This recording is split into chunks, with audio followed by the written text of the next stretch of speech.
આજે આપણે એક એવી ઘટનાની વાત કરીશું જેણે આખા ગુજરાતનું ધ્યાન ખેંચ્યું. બગદાણા વિવાદ.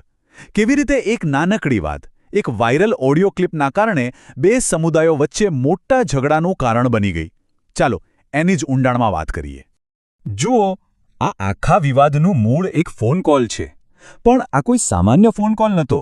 એ એટલો વાયરલ થયો કે મોટા મોટા રાજકીય નેતાઓ પણ એમાં ખેંચાઈ આવ્યા અને જોતજોતામાં બે સમુદાયો એકબીજાની સામે આવી ગયા.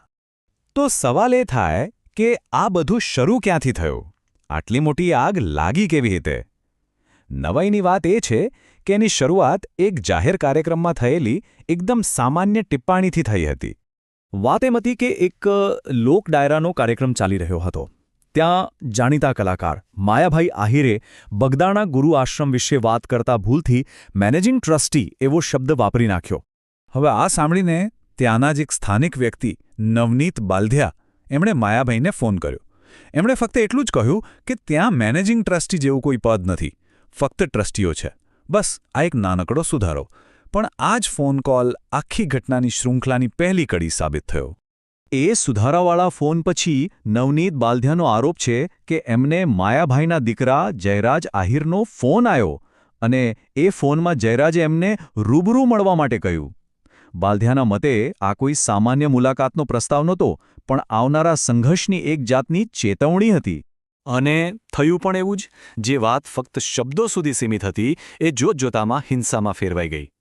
29 ડિસેમ્બરની રાત હતી. ઘટનાઓ બહુ ઝડપથી બની. પહેલાં તો નવનીત બાલધિયાના દીકરાનો ફોન આવ્યો.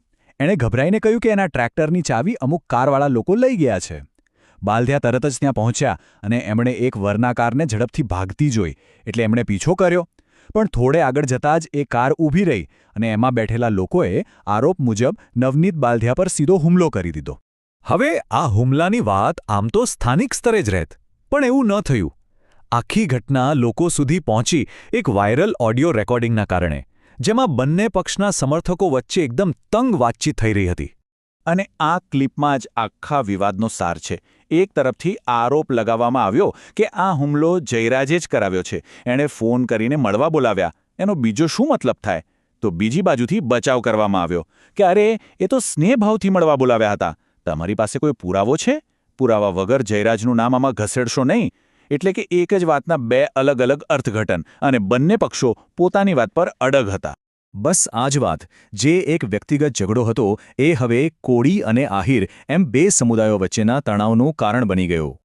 પછી તો બંને સમુદાયના નેતાઓ મેદાનમાં ઉતરી આવ્યા. એક તરફ કોળી સમાજે રાજકીય નેતા હીરાભાઈ સોલંકીની આગેવાનીમાં જયરાજ આહિરની ધરપકડની માંગ સાથે જોરદાર વિરોધ પ્રદર્શનો કર્યા. તો બીજી તરફ આહિર સમાજના સમર્થકો જયરાજના બચાવમાં ઉતર્યા અને માયાભાઈ આહિર પોતે છેક ગાંધીનગર સુધી સરકારી મંત્રીઓને મળવા પહોંચી ગયા. જેમ જેમ આ સામાજિક તણાવ વધતો ગયો તેમ તેમ પોલીસની તપાસ પર પણ જબરદસ્ત રાજકીય દબાણ આવવાનું શરૂ થઈ ગયું. આ રાજકીય દબાણની અસર પણ તરત જ દેખાઈ. પહેલાં તો પોલીસે હુમલાના કેસમાં 8 લોકોની ધરપકડ કરી. પછી મામલાની ગંભીરતા જોતા કેસમાં હત્યાના પ્રયાસ એટલે કે આઈપીસી 307 જેવી ગંભીર કલમ પણ ઉમેરવામાં આવી. એટલું જ નહીં, રાજકીય દબાણને કારણે સ્થાનિક પોલીસ ઇન્સ્પેક્ટર ડીવી ડાંગરની બદલી કરી દેવામાં આવી અને આખો કેસ એક નવા પીઆઈને સોંપી દેવાયો, જેની ઉપર સીધી દેખરેખ પ્રાદેશિક ડીવાયએસપી રાખી રહ્યા હતા. આ બધાની વચ્ચે અધિકારીઓએ પણ જાહેરમાં નિવેદન આપ્યું. ડીએસપી રીમાબા ઝાલાએ સ્પષ્ટ કહ્યું કે અમે તપાસ કરી રહ્યા છીએ. જો કોઈની પણ સામે પુરાવા મળશે, પછી ભલે ગમે તે હોય, એને છોડવામાં નહીં આવે. તો આટલા બધા ઉતાર ચઢાવો પછી આજે આ બગદાણા વિવાદ ક્યાં આવીને ઊભો છે? હાલની પરિસ્થિતિ જોઈએ તો તણાવ હજુ પણ યથાવત છે. જયરાજ આહિરની કથિત સંડોવણીને લઈને પોલીસની તપાસ ચાલી રહી છે અને બંને સમુદાયોના રાજકીય આગેવાનો આ કેસના પરિણામ પર બારીકાઈથી નજર રાખીને બેઠા છે. એટલે કે મામલો હજી ઉકેલાયો નથી. અને આ આખી ઘટના આપણને એક બહુ મોટો સવાલ પૂછવા પર મજબૂર કરે છે.